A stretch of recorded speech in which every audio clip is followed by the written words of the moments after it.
Today's episode is a partnership with TrueTone, TrueTone.com.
Well, hello, friends. Today we're sitting down with Luther Dickinson. What's up?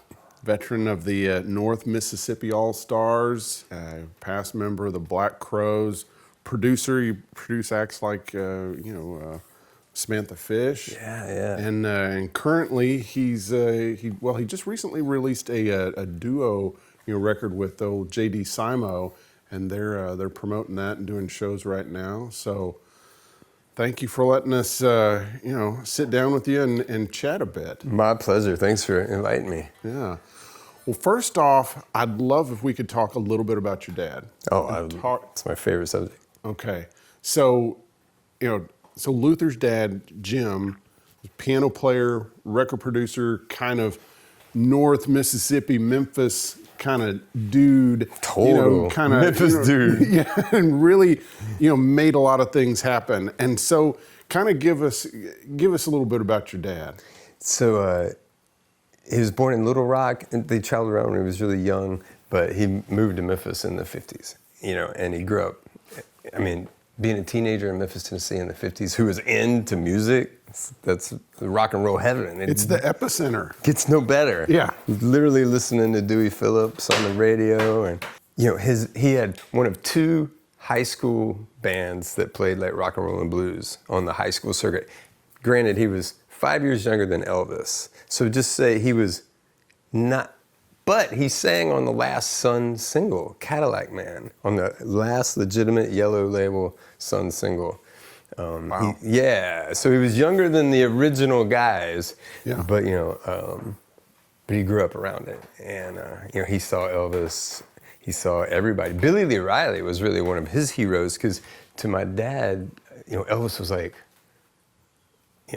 an alien, like a superstar. Obviously, the energy, he'd never seen anything like it before or since. But Billy Lee Riley, to my father, was like, oh, I could do that, And then there was Roland James on guitar. So his band opened up for Bo Diddley when he rolled through town, and that was a life-changing experience for he and I. But that's another story.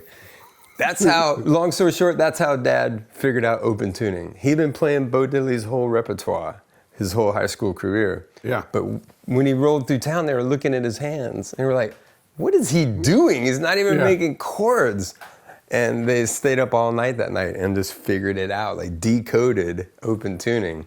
That's amazing, because you think about the fact that, now we take all these things for granted. Oh, yeah. But at the time it was like, what the hell is this guy doing? How is he making that sound? How is he able to have such a smooth transition in between those chords and to go all over the place? I love that story. And for me, when I got my first guitar, Jump, decades later, he challenged me to learn 3 chords, and he'd get me a little amp. Yeah. But eventually my mom was like, just tune it open for him. And he did, and he showed me Bo Diddley, and I've been in open tuning ever since, So that really was a pivotal moment for us all. Yeah. And so he grew up in Memphis. He worked, like I said, he sang for Sun. Then he actually went to Baylor and studied theater to stay out of ROTC and stay out away from the draft. Yeah. But he regretted it because he came back home and there were the Marquis and there was, the beginning of Stax, like everybody.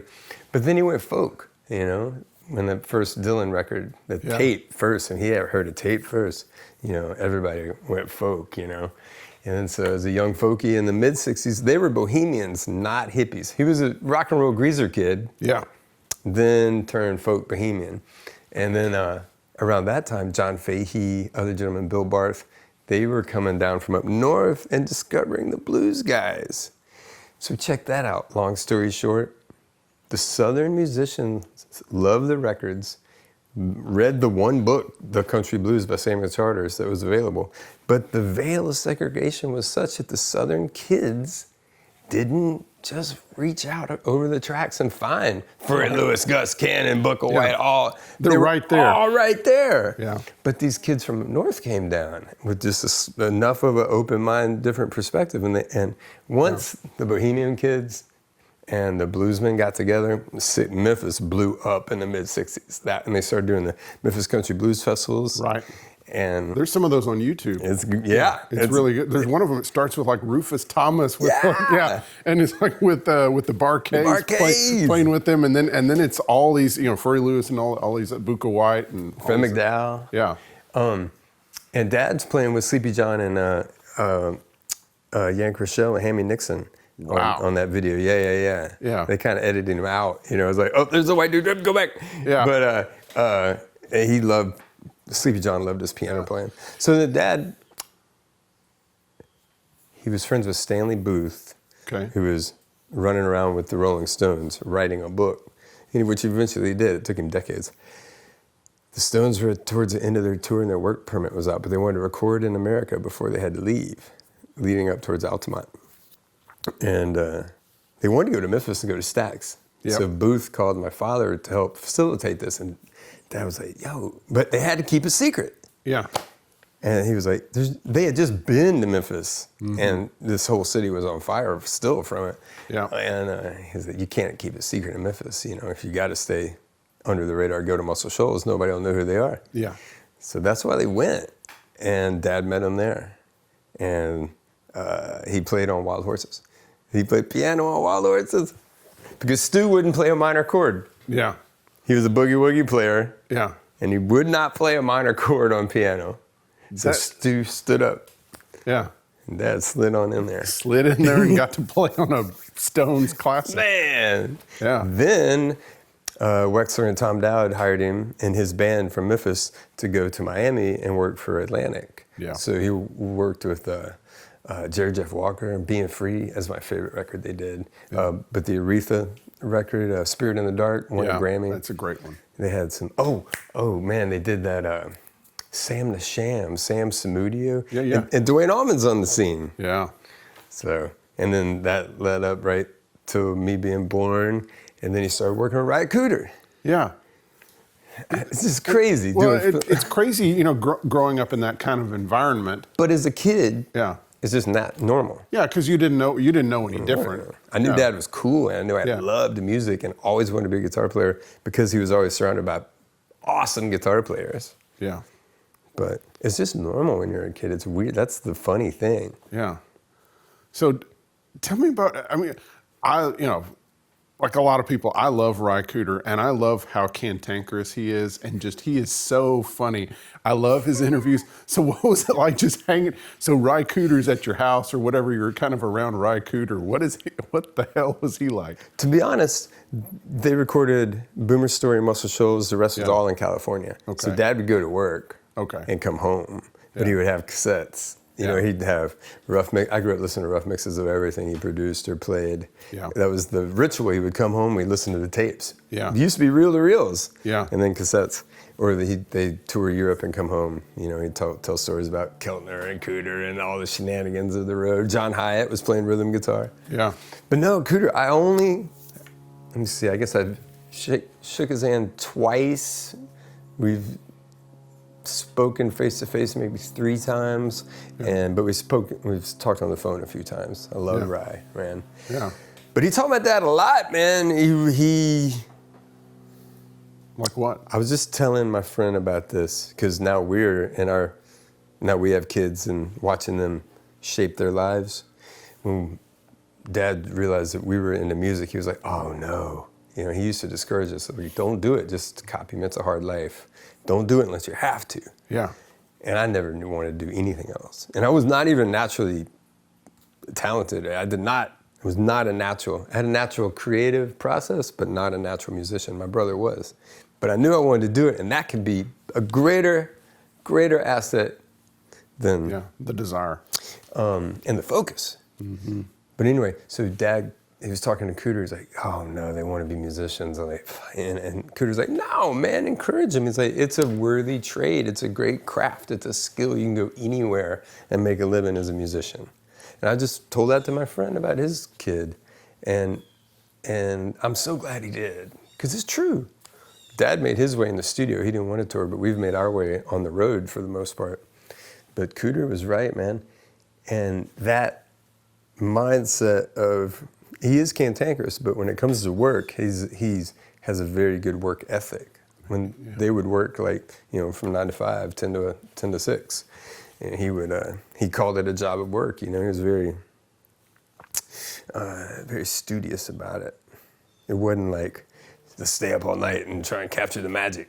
You know what I mean? Yeah. There was a lot of that going on in Memphis in the 70s. Yeah. So it was I like that. The work ethic of treating it like work and not waiting for the muse to hit. It's Exactly. like the muse isn't going to hit unless you're working and doing it. You can't you can't just wait for, that's. You got to be in the habit. Yeah. You know, and especially now that people record by themselves so much, or as a writer too, you have to stay in the habit. You have to be in the habit of it. I love that. Jack White's got a great work ethic. You know, what is it? You know, inspiration likes to find you at work. Yes. And I found it too. I did a film score in 2020 to 21, and it really suited my creative process. But I found that even when you sit down, and I would set BPMs, harmonic parameters, and just start improvising and layering, writing for the picture, not to film, but I would put it to film later. But anyway, I found that even when you think that nothing's going on, just keep playing, play through, and before you know it, you're in the zone and it starts happening. But it might take 10 minutes or an hour or whatever. You can't just strike right away. Yeah. You got to put in some sweat. But Cooter, man, you know, his hand is this big. It's amazing, you know, what he does. But so long story short story long. The first time I met him, we were playing at a festival in California, and his son Joaquin's band was playing. Yeah. Cooter was there. And I had this was our first tour. We were about to go overseas for the first time, 2000, first proper big tour. And I pulled up my Telecaster. I put a real Silvertone lipstick here and like a Teisco, what I call a paper foil, piece of shit microphonic, but I love those pickups in the middle of my telly. Screwed them right into the wood. I said, look, man, look, I did it. And he just went, like, So that sent me on a journey. And then reading his interviews, I realized that he loves Springs. You know, of course, the chamber. Yeah. But I found that led me, also because of a bunch of SGs I had, I like pickups mounted on springs on the pickguard more than mounted into wood. Some people are different. Yeah. But following that Cooter thing, you know, is more springs the better. Because they really do add. To me, pickups mounted on springs, mounted on the pickguard with springs, sound more springy and bouncy, and I don't know, I like that. That makes sense. Yeah, because it definitely changes the sound, and that's why a lot of guys are always trying to tamp down all that. And they purposefully take the springs out because they don't want that kind of microphonic thing. But it's like, for me, it's like, that's a great thing. It makes the guitar more alive. Yeah, mic the spring, man. Yeah, because it's like, you know, when you can tap on the pick guard and it comes out, you know, you hear it through the amp, it's like, that's a good thing. Like, you want that. Maybe that's an indulgence, you know, if you're a session player and you got to be clean and you know what I mean? But for us, that's like, man. It's nice. So at what point do you start playing? Obviously, you know, you get a guitar and you get the open tuning, and when do you start getting serious about it? Well, before we get there, because it kind of segues in, later after Cooter, they toured, they made records, they did film scores. Then he started producing again. And that was amazing. It started with the True Believers from Austin, Texas. Yeah. And then Green on Red, and then the Replacements, Please Do Me, and it went on and on and on. And Mojo Nixon, rest in peace, my brother. And by that time, I was 12, 13, 14, and I was eating up with it. At this time, I was practicing nonstop. You know, I'd read every book in the Mississippi Library, the Hernando, there was nothing. I had like the homespun VHSs and cassettes, Guitar for the Practicing Musician, had the tablature, Andy Aldahort, taught me music theory in 2 pages, you know what I know of it. Yeah. It was so little back then, hit and rewind, moving the needle on the records. Yeah. But I was full in. And then here comes the Replacements. And Dad and his friends were fascinated with Westward because he was playing in open G tuning. He was in open tuning, but he was playing in the key of F. And they were like, how is he playing in other keys without a capo? Yeah. But he was doing like punk rock bar chords in open tuning. Yeah. So Dad literally had me come to the studio to sit and watch and decipher what Westerberg was doing because they all wanted to steal his shit. Hey kid. Hey kid. you go in there. I got to be working the board. You go out there and you steal his lick. No, he literally sat me down as close as I am to you and said, "Hey Paul, why don't you redo that rhythm guitar on Red Red Wine real quick?" You know. Yeah. And I was just like, so I had the shapes, you know. It's so cool. And that was the beginning of my recording. They were so sweet that they let me play on Pleased to Meet Me. The song Shootin' Dirty Pool, Dad he had a concept. It's all about this concept for a music video. He wanted a bar fight in this music video. So he had me come play he'd worked on Crossroads with Ry Cooder, Steve Vai, which was huge. Let me digress for a second. Steve Vai, of course, whoa! Yeah. Wow, Jack Butler's gonna like you. Yeah. You know, but I grew up with blues, but that was my father's music and his friends. It's part of our community, but it never spoke to me. I just loved it as what they did. But watching Crossroads, I was literally in the car back from the theater. I was like, that blues is pretty cool, man. Let me have some of those tapes. You know what I mean? Yeah. It turned me on. It was a cool movie. I mean, for what it, and also Ry did a great job of the the soundtrack and the epic guitar duel at the end. Which is it's a little ridiculous, the fact that he actually wins by doing the classical thing, That pissed my dad off to no end. Yeah, because it's like, you've just had Ry Cooder, playing all these great licks, and then all of a sudden Ralph Macchio beats, Steve Vai by miming Steve Vai's licks, that he played. But Hollywood. But still, Hollywood ending. Hollywood ending. But still, it was like, you got all that stuff. Of course, Ry's playing the stuff, but you got the kid with the Ralph Macchio. Ralph Macchio with the Telecaster and the pig nose amp that's on his belt. Good, dude. I was 13, 14, maybe 12. I guess I was 12 or 13. I was like, that's so cool. Yeah. Well, if you had your hands on that guitar as much as you got them on that girl's ass, you might be getting somewhere.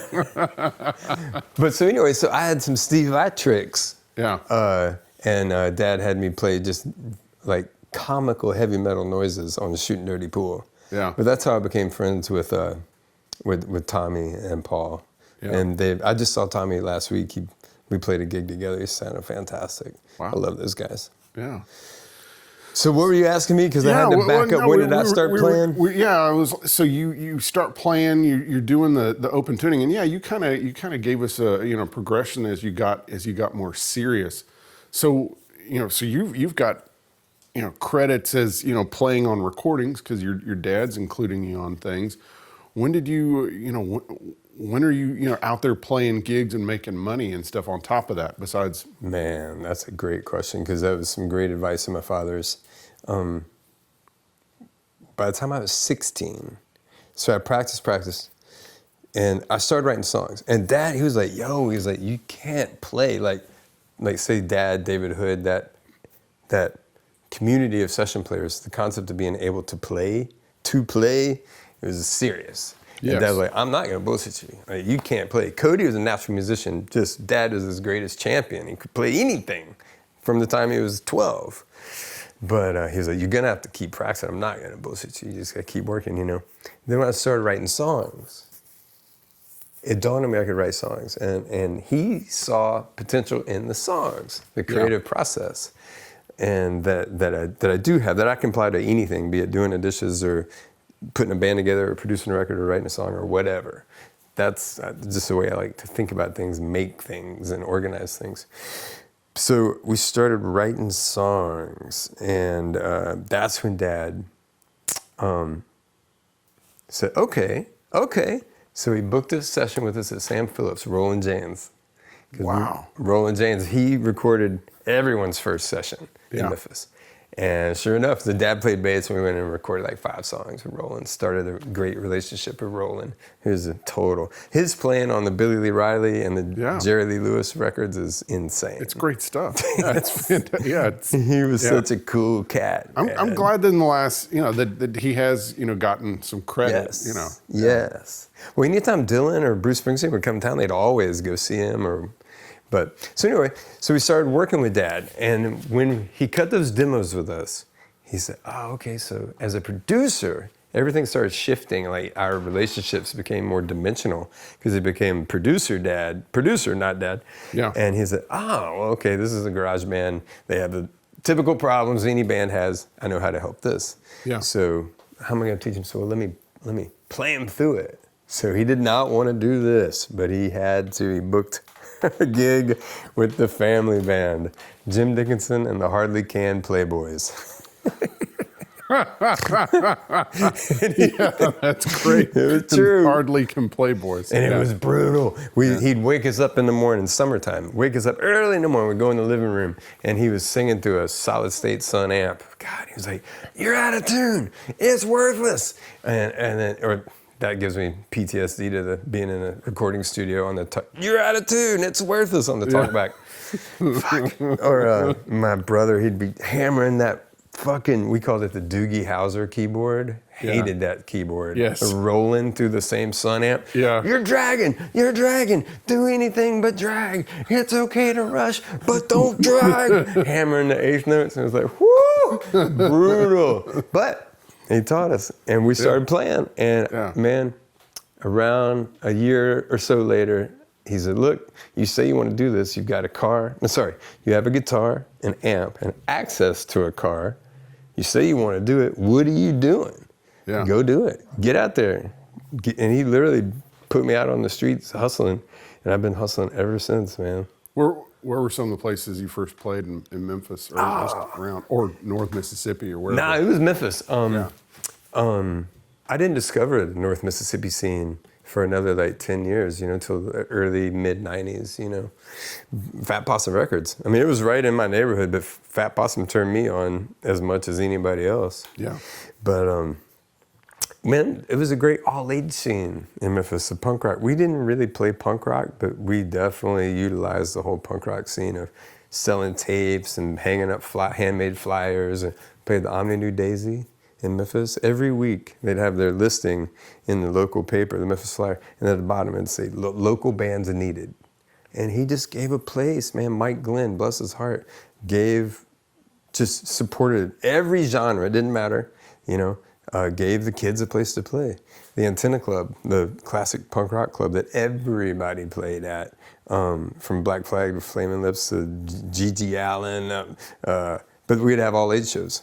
I couldn't get into the serious shows. Right. But old enough. Yeah. The all-age show, the all-age scene was awesome, man. And that's so important. It really teaches, here we have dark matter, and I love that. I love taking my kids to shows. Say at Third Man in the Bloom. All-age shows are really important. Yeah.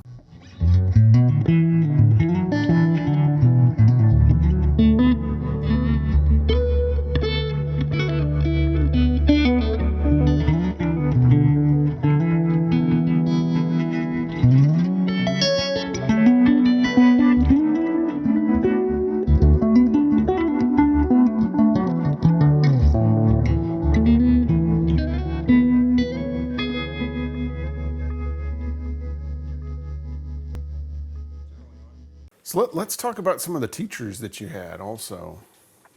Well, my dad's Memphis partner, Lee Baker, he played second guitar with Furry Lewis, and he also had a psychedelic rock band called Moloch.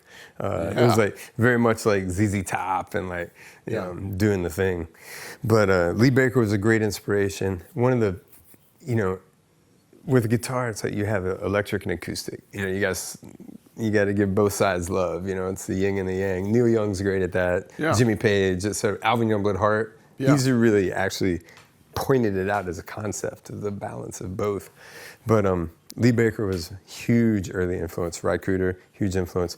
But then, when I was a teenager, man, Sean Lane put an ad in the paper. Oh, yeah. He would teach guitar lessons for $50 an hour. And I didn't know who Sean was, but my father showed it to me. You go do that. Yeah. And so sure enough, I did. I drove up in the little car, and I give him $50 and we hang out all day. And he showed me a lot. So like Sean would say, you know, some players play 2 notes per string. A lot of players play, but he likes to play 3 notes per string. You know, he got my hands spread out, which is still a worthy endeavor to keep that pinky from curling up, you know? Yeah. But Sean, he was just a genius. He was a beautiful cat. He would be like cooking dinner, watching a movie, smoking a joint, reciting the dialogue, and singing the film score all at once, you know? And play me records, make me mixtapes. And, you know, when I was a kid, I used to try and play as fast as I can. Now I try to play as slow and sparse as I can.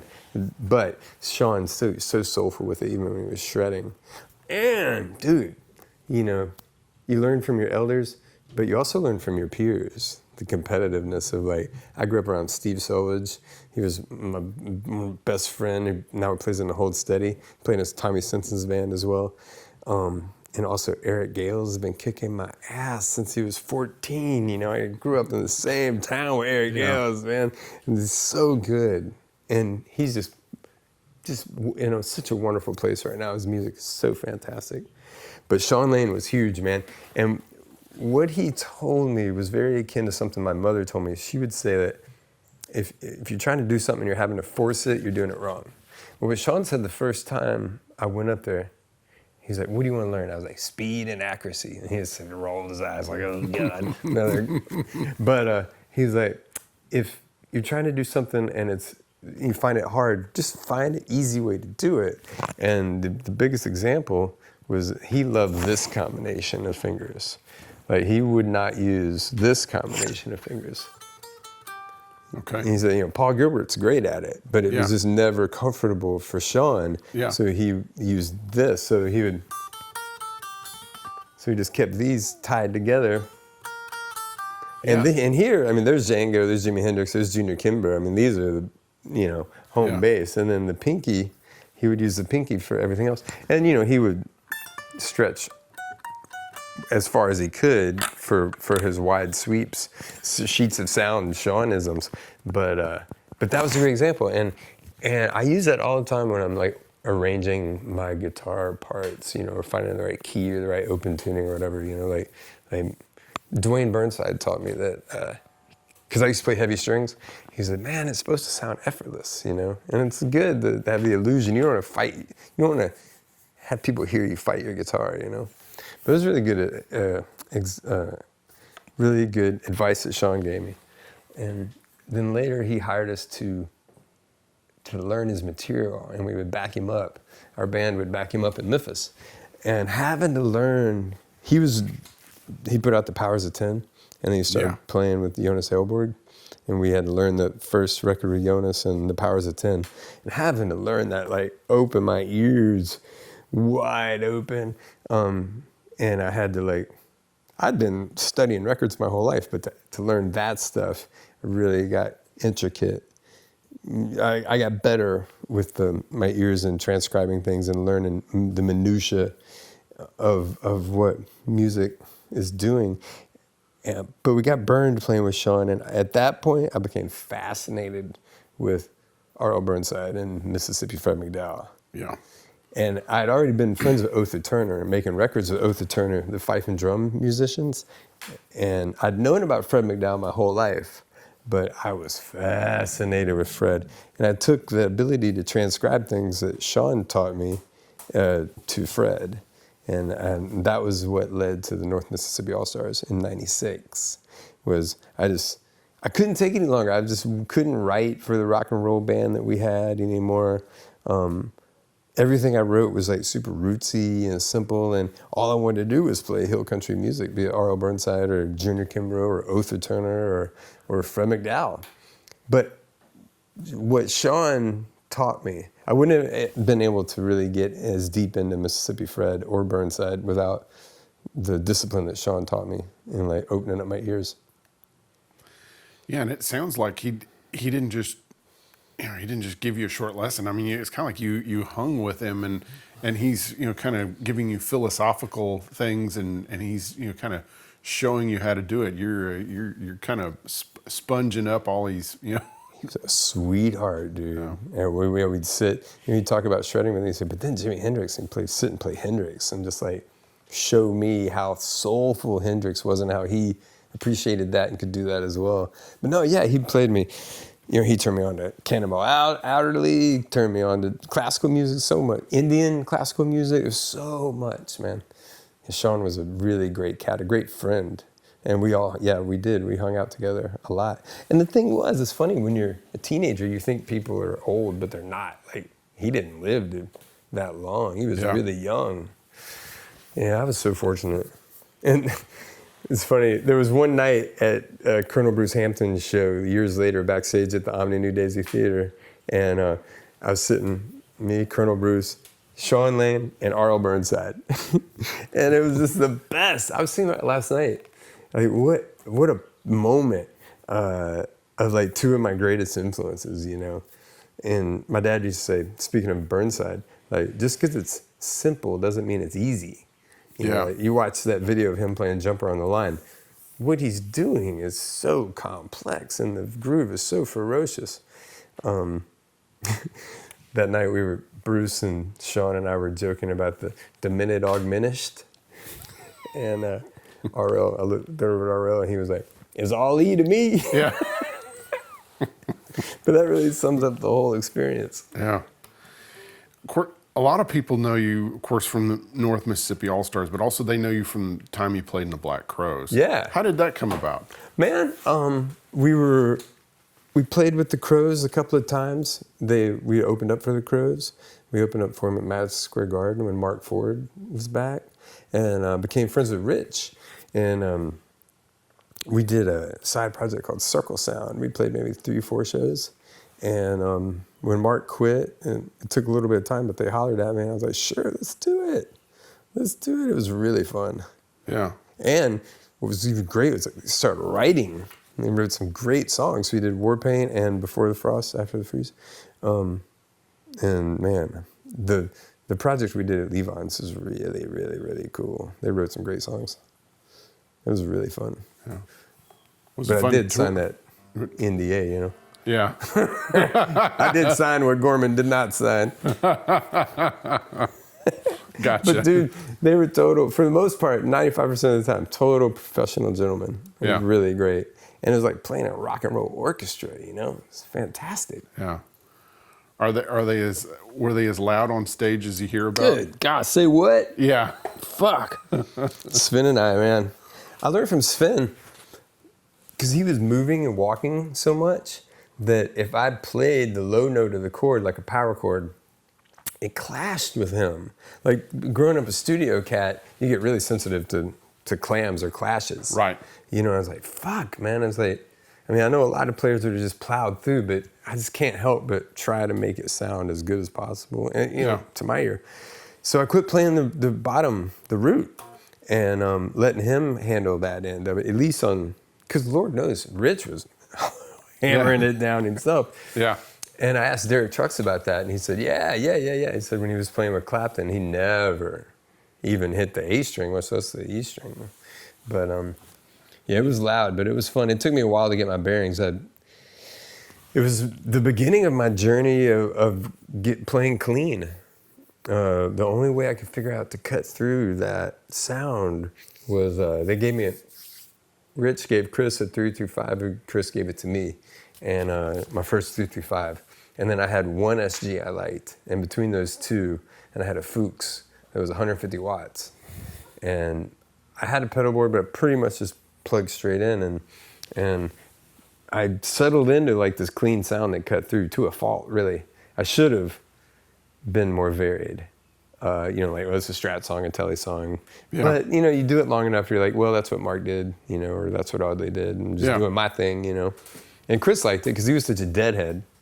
That he liked the clean, the Jerry kind of clean. Yeah. And he liked just the improvisational explorations that we were going into. So he didn't really care what it sounded like. He just liked the energy, So I was getting away with a lot. Yeah. But it wasn't appropriate. Looking back on it, but whatever it takes, like whatever it takes you to. Yeah. Then, I left the Crows and I didn't know what I was going to do. I just didn't want to play that music anymore. I was just burned on it. And,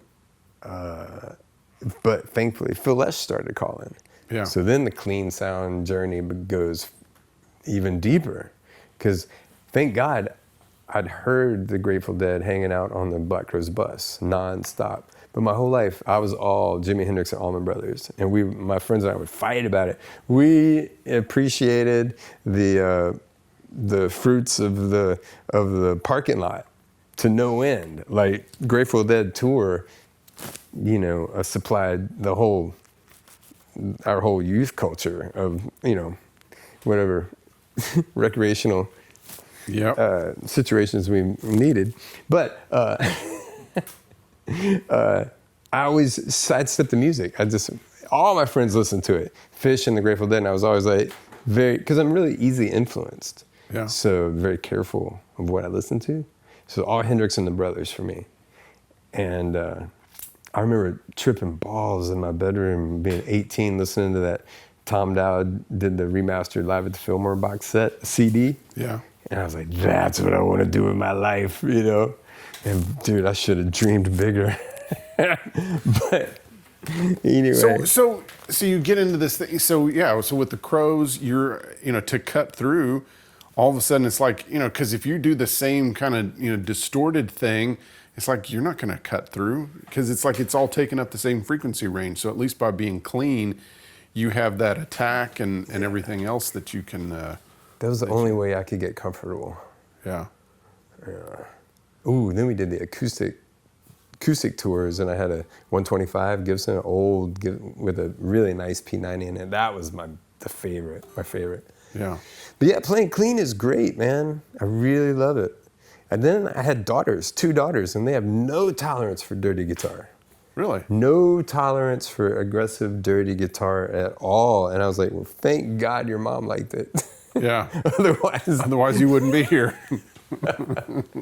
So they cleaned up my act too, and I, try to, and also the hearing damage of just so I can't, the whole mid-range neck pickup Gibson throaty feedback sound that I thrived on my whole life. Even playing clean with the Crows, I would still get mid-range feedback and sustain. Yeah. Because, it's fun. But, man, it turned on me, man. I cannot tolerate it anymore. I don't want to hear that at all. Those frequencies hurt. I'm really sensitive. Yeah.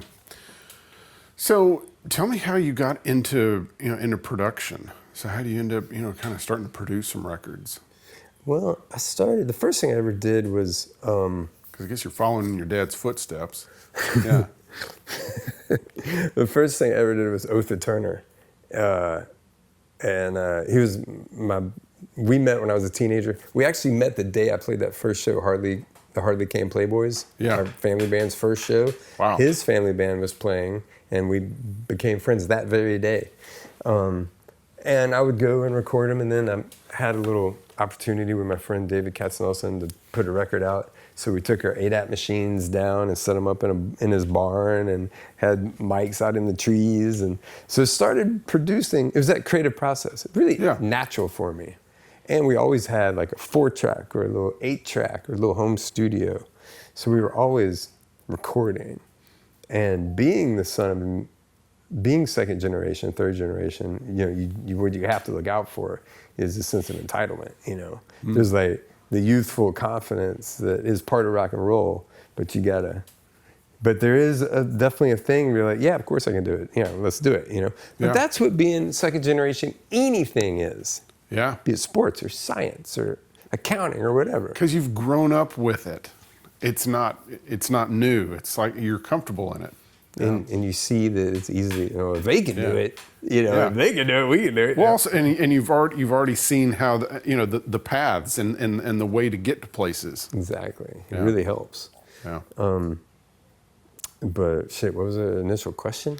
So how you got into producing? Oh yeah, producing. Well, it was funny. It was with the Allstars, we'd worked up the Mississippi. Long story short, Mississippi scene was so awesome in the mid to late '90s that we were totally happy just touring the local SEC, just booking our own little shows, and totally easily made enough money to support ourselves. We lived in a single wide trailer at the family studio property. We had a barn, a little studio in a barn, and a single wide trailer. It was easy, and just hanging out, going to Junior's Juke Joint every Sunday. We'd race home Saturday night, get Chris Chu into church Sunday morning, and we'd go to Junior's Sunday night. R.L. Burnside. These were musical families. So it's like the Kimbroughs, the Turners, and the Burnsides. They were just like us. Yeah. We became friends with all the young musicians. It was fantastic. I quit going to Memphis completely, quit hanging out with all of my cronies that I grew up with. Totally focused on the hill country. And so we worked up a set, and we finally made a deal, and we had to make a record. And we wanted to record the music that we had. And our father was like, you can't make a record. That's your live set. He's like, you can't make a record of that. He's like, he just did not believe in that at all. He liked to record people, be it session players or bands, playing music that they barely know. He liked to capture them. Yeah. That early. Yeah, the energy of that when you, And the innocence. There's still some ambiguity there of like what's going to happen. Yeah, even with the players while they're doing it. Totally. Yeah. He loved manipulating that energy, spirit, and getting in there. And we made a record in that era with him of songs that we didn't know that well, as like an experiment. He said, make this one for me and let me have this one. And then y'all do whatever you want. And then Alvin Youngblood Hart booked Dad in Memphis to do the first record there. Was a Start a Soul? I can't remember. So we knew Dad would be in Memphis, so we went into the studio while he was gone and recorded Shake Hands with Shorty. So we did it ourselves. So we started self-producing. Yeah. And we would leapfrog with Dad. He'd produce one, we'd produce one, back and forth, back and forth. Family business. Whew, that gets complicated. That's problematic and complicated, but beautiful. Yeah. And so we started at one point on the road. I'd been on the road so long, I was back at home in this Zebra Ranch with Dad working. And I was like, I used to think I wanted to grow up and be like you, be a record producer, And he's like, but I don't. I don't want to do that. I don't want to be in the studio all the time. And he was like, yeah, you ain't got it. But that was probably what you needed. I'll prove you wrong. He's like, you ain't got it. He's like, you're too wishy-washy. He's like, to be a record producer, you got to be able to make a split-second decision and stick to it, even if you're wrong. Yeah. And I was like, even to this day, I'm like, yo, man, that's just, I'm still not into that. Yeah. I don't mind pivoting and adjusting, but that's how he was. Yeah. Like, dude, do not go into one of his projects and start. He did not handle mutiny well. Yeah. So you start. So even with like these North Mississippi All-Star things, you said we produced it. My brother and I. Okay. Yeah. And who took on which roles as far as producing? I mean, who was? I mean, were you really, equals, or did you kind of divide up duties or? Nah, we just try to always find. It's funny, our band North Mississippi. My influences and Cody's influences are very different, and when we come together, we make this sound that neither one of us would make without the other. Yeah. And Cody's a great producer, great engineer, and but our friend, one of our initial bass player friends from high school, he became an engineer at the University of Memphis, and we went on the road, but he stayed with Dad, and he's been running the Zebra Ranch, Kevin Houston, and we've made almost all of our records with him. Yeah. So we would work with him. Very much, our father taught us that relationship of producer-engineer. It's like we all grew into of doing it ourselves more and more and more and more. But he very much adhered to that that template. Yeah, the old school, you have the producer, then you have the engineer, not the producer-engineer guy. Yeah. And don't let a musician dare touch the board, or like overstep the boundary, like etiquette, the whole thing, very serious. Yeah. So I was always like, get out of the way, that's not, Yeah. turn an EQ off. Yeah. So how did you start working with Samantha Fish?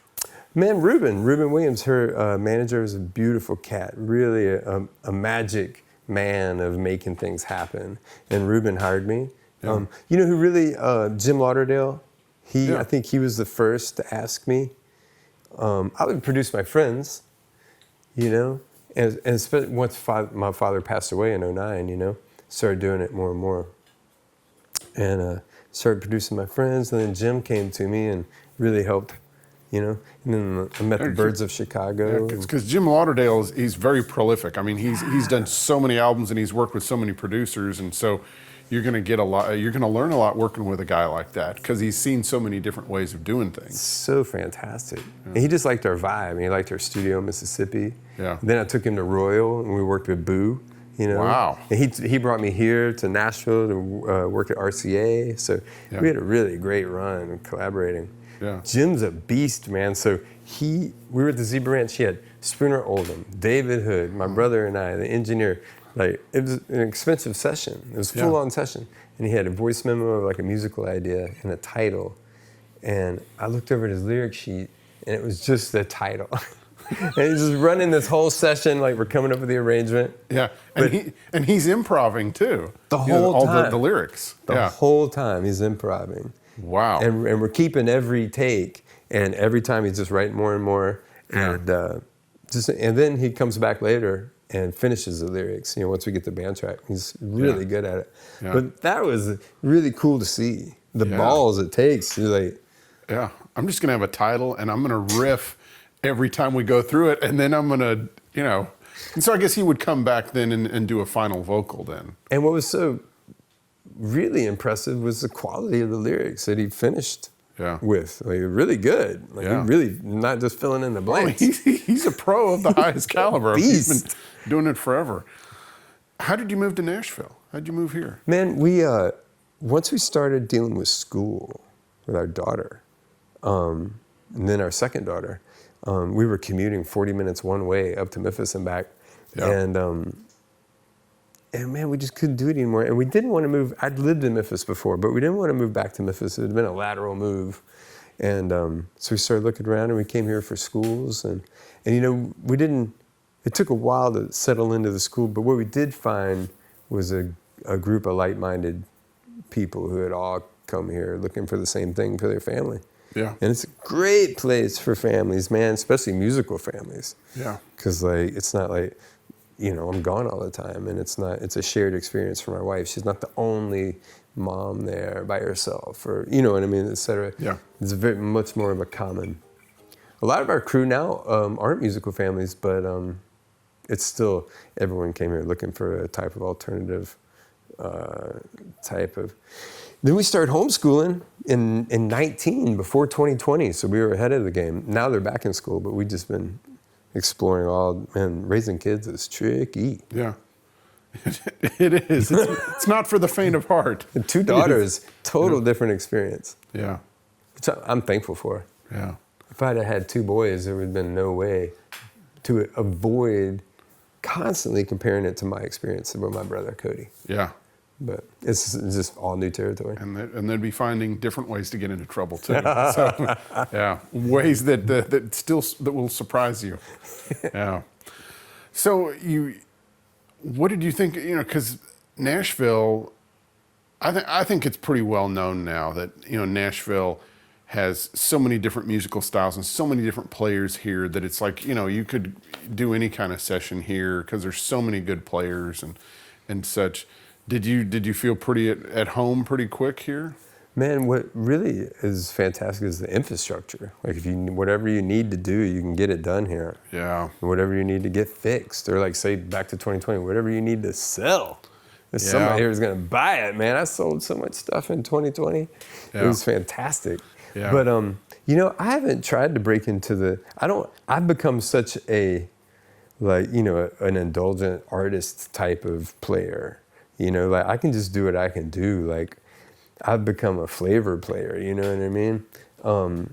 There's no way I could get the job done if I had to go in and you know, have a pedal board and have the whole arsenal of guitars and like, man, I have so utmost respect for those guys. That's a completely different thing. It's fantastic. Yeah, and it is great, but those guys have to be kind of, vanilla is not the right word, but it's like they just have to be able to wear so many different hats and do so many different styles and sounds and gags and things like that, that it's just, yeah. Back to JD Simo, man, you know, he moved here to break into the scene. Like I moved here for schools and infrastructure and a fantastic airport. Yeah. Love the airport. God, Jesus.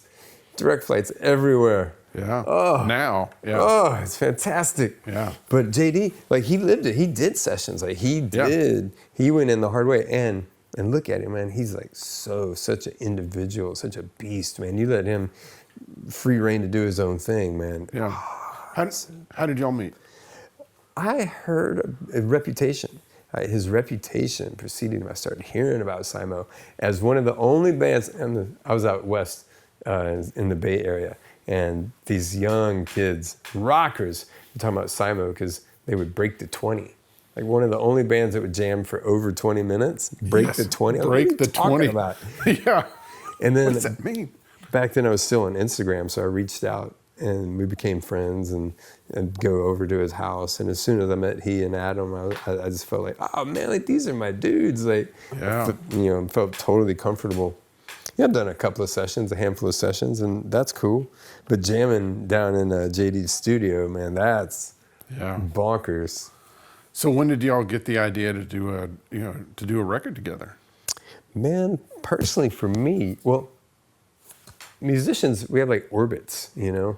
And like, I was in John Hyatt's orbit for a while, or John Medeski's orbit, or Phil Lesh's orbit, you know? And Simo and we became friends, but then our orbits separated. Then we came back together. Yeah. And he called me to sit in at Analog. It was a little monthly gig that he had. Yes. And I came in and sit in. We had so much fun. And I brought my wife. And she was like, yo, he's great. Like, you should do more with him. I was like, yeah, you're right. He is great. So she encouraged me. And the gig went so well. We booked more gigs just for fun. And then we just started recording. We would just go write and record. It's so effortless with him. Like, literally, we'll just like sit down and whatever the first idea is, we'll follow. And if it's not hip, Adam won't play. But if it's hip enough, Adam will jump in. I'm the drummer. Yeah. And so he's really the producer. In my mind, you know, like he is the man behind the curtain because his beats are so sly and catchy. And like I said, if it's not hip, he's not even going to, you know, just next, you know, he'll just wait for us to fall into something cool. Yeah. And then JD will they asked me to sing just to participate. I didn't want to sing. I love working with great singers. The only reason I sing is just to if there's songs that I've written that I want to do or just to do the repertoire that I want to play, you know, I've had to sing by default, and that's been a journey in and to itself. But man, I've been so fortunate. Chris Robinson, Mavis Staples, John Hyatt, Patty Griffin, you know, JD Simo. It's crazy the singers I've been able to work with. For music to really resonate and vibrate at its most heightened potential, it's got to be the human voice that takes you to that place, you know. So y'all did the record, and then y'all are touring right now, or you know, and you still have more dates coming up, you know, throughout the rest of 2024. And what's so fun, JD got me back on the fuzz, baby. I had to build a Simo board. just to have the old fuzz. You got to, man. I couldn't bring a switchblade to the shotgun party. Yeah. Shit. He'll take you down. Dude, JD is a beast, man. He is a beast. That's right. Oh, it's been so much fun because I love fuzz. Like I said, Hendrix, to me, is the alpha and the omega. He's the best. But I always avoided Strats because I didn't want to be one of those guys. Yeah. You know, it's like Charlie Christian, Jimi Hendrix, you know, he's my favorite, but I don't try to sound like him, you know. I can go, you know, I always end up going there whenever I get fuzzy. Yeah. But nah, it's so fun. It's been really fun to bust out the fuzz.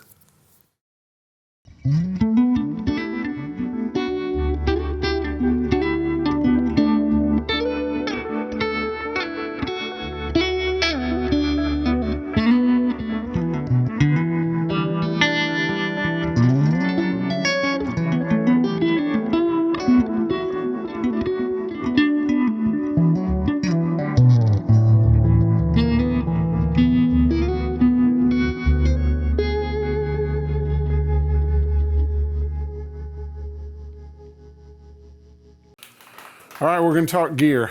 So one of the things that I found curious was, now this is probably a pretty old interview with you, but you said something to the effect that it was kind of like that whole Lightning Hopkins thing. The acoustic guitar with the DeArmond pickup was kind of like this kind of like tonal goal for you. Ooh, I love that. And it's a killer sound. Totally.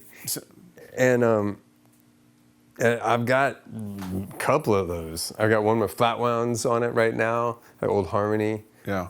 It hadn't been converted yet. It plays like hell, but it sounds great with a DeArmond. Yeah. And then I've got another one that's high strung right now. Yeah. Another DeArmond. And there's a lot of the cheap Gretches have some killer little sound hole pickups in them. You know those little like $250 guitar, $250? Yeah, those are killer. I love those.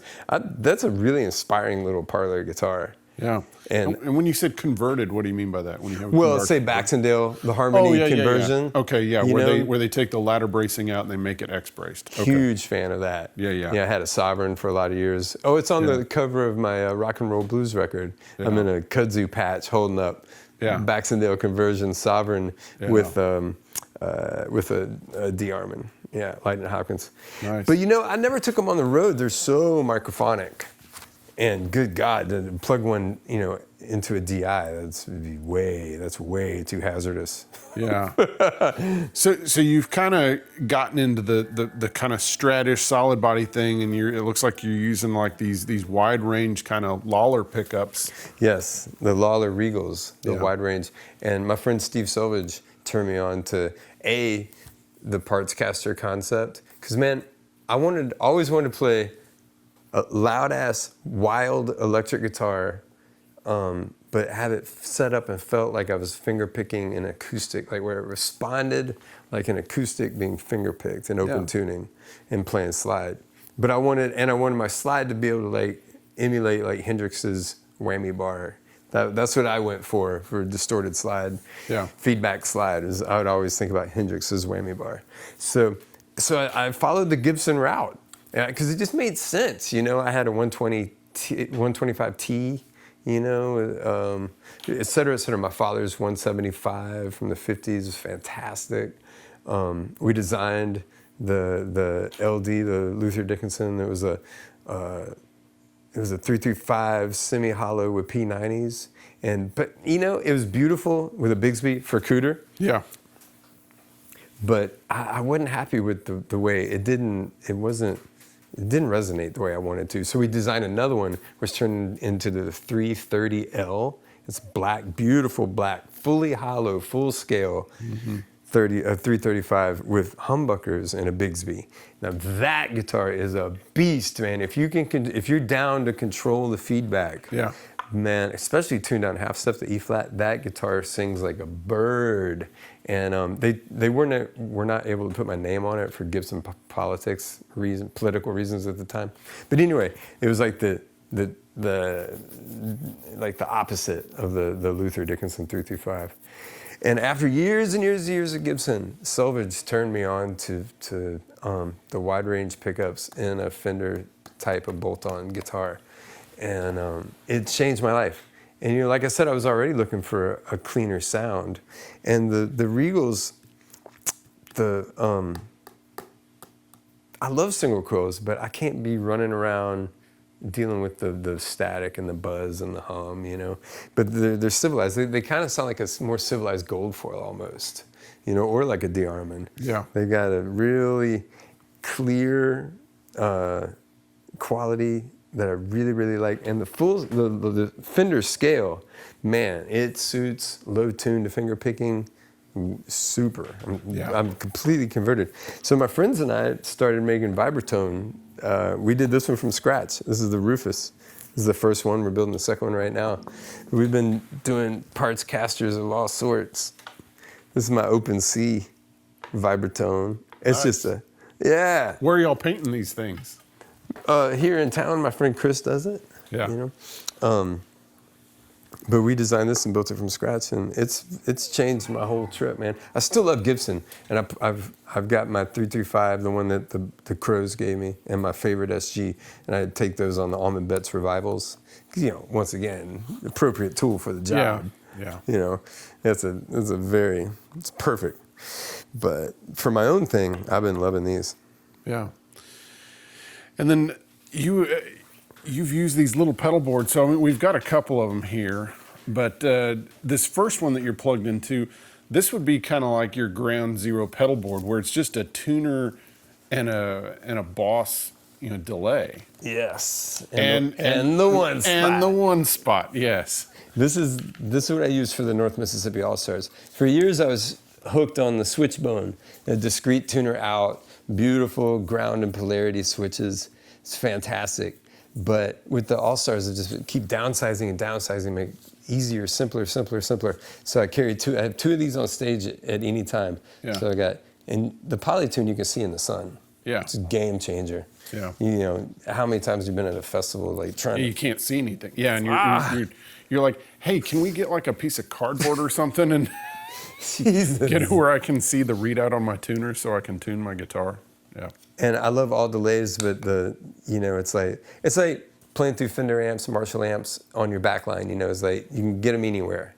And Boss pedals, you can get anywhere. The DD7, the DD8, as long as I can tap it into time. And this splits, so this is really all I need for the Allstars, because I use the tremolo speed and the reverb on the Fender amps, and then I like to have one amp. If I'm playing duo or trio, I like to have a clean amp and a dirty amp together. Yeah. I like the dimension. I want to hear, if I'm going to have the fuzz, I want to hear the clean fundamental underneath it, and one will have reverb and tremolo and the other one won't. It just spreads it out in a trippy thing. So this has become, and the one spot, man, because the tuner, I can jump the power out. So I've just got one spot, and I'm jumping the power, and then this is my split here. Yeah. And I always have two of them on stage, because you never know. Something could go, sometimes the tuner goes out, sometimes the delay gets microphonic sometimes. I stomp on these so hard, I go through them. But if you're gonna do two amps, man, Blackberry Smoke Boys, turn me onto this. It's good for one noisy amp too, but if you have two amps, half the time one is gonna be buzzing, and this thing cleans it up. The Morley Hum Exterminator. The Hum X, that's a great tool. Best investment, man. I got a bunch of these. Yeah. So I've retired the old Switchbone, but I still love it. I use it in the studio. I use it all the time, but I don't carry it anymore. So what? We're gonna get onto your Simo pedal board here for the duo stuff. But first, so a lot of times are you backlining stuff, or are you taking amps with you? So like when you take your own amps, what do you take? Category 5, man. Category 5. Yeah, Okay. these guys, we designed this. Yeah. And I've got a trailer truck full of Category 5 amps. I use the Lizzie, which is like there's an 800 side and a 100 watt side. It's kind of like a Marshall 800. Yeah. It's got a preamp. Wow. And so that's my dirty amp. Yeah. And then I'll have, we designed the LD50 or the LD100, which is kind of like a loud ass twin. It's kind of like a loud plexi, but with tremolo and reverb. Yeah. Because I grew up playing Marshalls and Fenders, but Category 5 is so wonderful. Samantha Fish, Anders Oswald, Tam Benoit. Yeah. They all turn me on to them, and it's beautiful, beautiful company. Yeah, they're great people. They sound great, and they're so useful and helpful on the road. So that's what I have in the truck. And then I'll backline a Fender amp. And lately I've been using a Mesa Boogie. Been asked for a Lone Star. Really nice, clean sound that complements the Fender clean sound well. And then the dirty, there's a lot of different textures because for playing slide, I found that it really does help to have some meat on the bone, some dirt. Otherwise, it just gets so glassy. So So what amps are you taking out with Simo on the duo tour? Let me see. Maybe the LD combo, but that's in backline too. We'll just get. He likes a Princeton. I like a Deluxe. I like more headroom than he does. He likes the speakers to sag and break up, and me, I still have I'm more comfortable playing clean than fuzzy, so I like the headroom. I play really soft. Actually, it's all based on, like with the Crows, with the 150 watt amp, or like with my brother and I with the North Mississippi. We have loud gear, but we've finally gotten to where if this is 100%, we're down here at 50 or 75. And I'll only get really loud a couple of times a night just to show people. It's kind of fun because I just like reach back and just like, "Rawr!" I'm like, whoa. Yeah. But I mean, I grew up playing at 110. Yeah. Playing on 11 for decades, but I just don't do it anymore. I play really soft. My hands are so weird, like I'm double jointed. Wow. Yeah, push that. Golly, that's It just weird. collapses. I got no strength in my hands. And the iPhone has destroyed my thumbs. Everybody, do not use your fucking thumbs on the devices. It's called Dr. Sirvain's tenosynovitis. Yeah. It started with Blackberries and Nintendo. I woke up one day, I couldn't play, I couldn't make a fist. Yeah. This tendon right here just clamped shut. Yeah. Disaster, man, the thumbs. But anyway, all that to say, I play really light. So then with JD on the duo thing, you had to make up another board because you needed something with fuzz on it. Yeah. And so let's show that. Well, I got the Crazy Horse, which is fantastic, out of Austin. Yeah. And my friend Spencer Ross makes all these pedals. The whole Simo record is the S Ross FX Hill Country Fuzz. That's all. But I took this one, the Bumble ODS on the road. And then the Octron I've been using for years, a really, really nasty octave pedal, up, down, and in the center. And then a delay here. This modular, I could have a third amp splitting here. Sean Lane would do that. Yeah. Split multiples. But with Simo, I'm just splitting modular. Last tour, I came out of the tone bone into here, just to keep the tuner out of the signal. Tuners do, definitely. Yeah. They're a necessary evil, but it's nice to get them out of the chain. It really is. Yeah. I had one of my dumb-ass, stupid jokes of all time was Derek Trucks. For a period of time, he had a rack mount tuner up above his amp. And I was like, damn, Derek, I just can't figure out how you're getting into the tuner, man. And he was like, yeah. like, oh, true bypass. Yeah, that's right. He unplugs the amp, plugs into the tuner, Checks the tunes tuner. up, plugs it back in. That did have a profound effect on, like this kind of modular, Yeah. Try to keep it as clean as possible. So we are going to let's look underneath the Simo board. Oh, the duo brother. board, so we can see this. So this is the new guy. This is the XP5 that you've got under there. Cleverly covered up. Sorry. Yes. So, but you got it in there. You got it taped in. But this is a new thing for us, and so it's isolated, but it's got 5 outputs. And so it really keeps the noise level down and everything. It's so good for that. Yeah. See, now it works. You didn't have it plugged in. Operator error. Yeah. Yo, I've got no muscle memory with this new board because I've been playing without a board for years. I mean, I've been using just this for years. So with Simo, it's like, whoo! It's like this story of when I took the mushrooms with Chris at the Fillmore with the Black Crows. I was like, oh my God, dude. It was like, the music was not a problem, but the switching guitars and the pedal board shit, that was not inspiring. Yeah. Let us hear the different fuzzes real quick. Yeah. So with Simo, we're sitting down for the most part, which is really fun because I get to get down here and get all flavorific with the pedals. The Bumble ODS. Let me turn the clean down. So like I said, I like to have a clean and a dirty So I'll just turn the clean down. But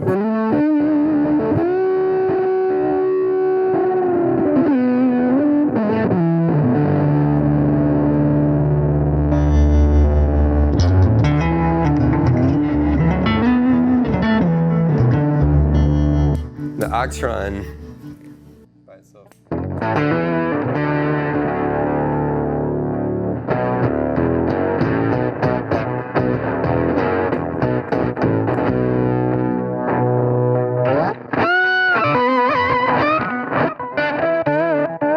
Love that the way that thing sounds, man. It's so gangster.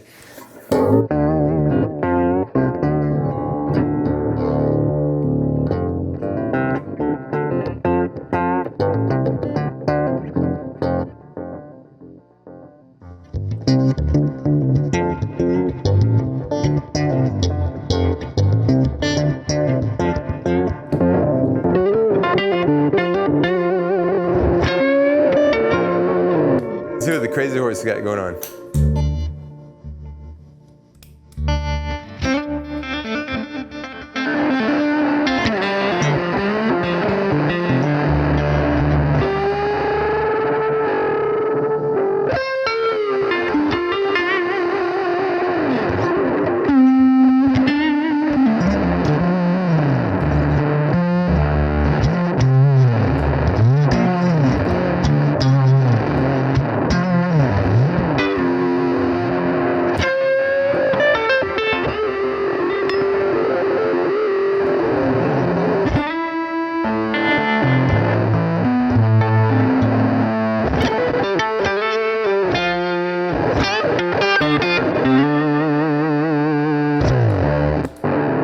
Those are all of them. Yeah, it's really cool. The 2 amp thing and having kind of the fuzz going through one and having the tremolo and verb on the other one is just that's a cool sound and a cool way of dealing with that, because it's like when you put fuzz through like tremolo and reverb, it gets wacky. But when you've got the clean that still kind of gives you the impact of that, but then you got the fuzziness, that's great. Thank you very much. Yeah. I don't do that with Simo. I don't do it when there's 2 guitars. But anytime it's a duo or a trio, solo duo or trio, I love the dimensional.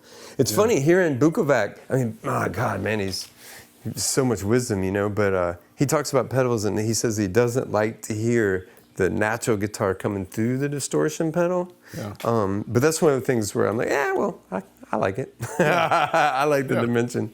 Yeah. Yeah. But and it's cool because it doesn't matter how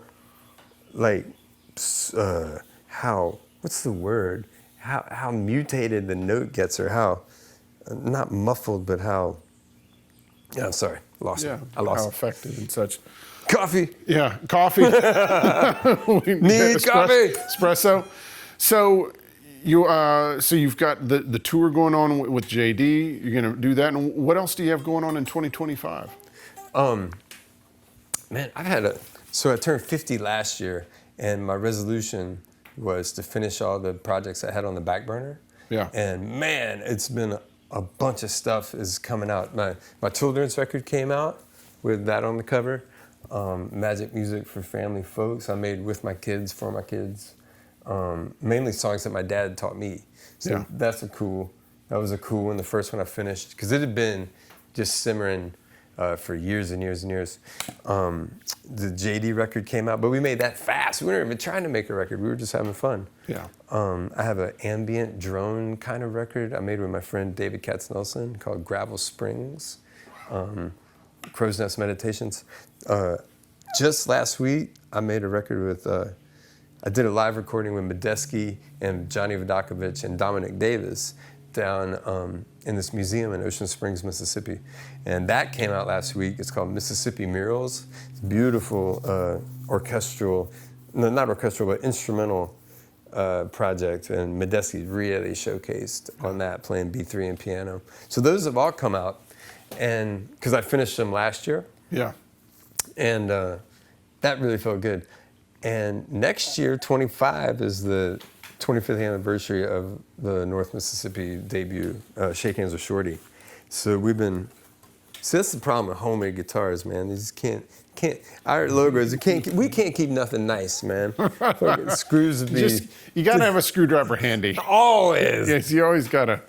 I learned that from Prince, man. Get the washer. Yeah. Dude, that's been a game changer. Anyway, so we're doing the new All-Star record called Still Shakin'. Nice. Yeah, and a couple of originals, but also a lot of hill country. We got Dwayne Burnside featured on there. Our man Ray Ray, who's been playing with us. Joey Williams from Blind Boys of Alabama, who's been playing with us. Wow. Yeah, it's a really fun record. Yeah. So that's next year. Well, Luther, thank you so much for sitting down with us. My pleasure. It was a real pleasure, and thank you. And you all need to go out and see Luther, whether it's with the JD or with the North Mississippi Allstars. Just go out and see Luther play. Thank you.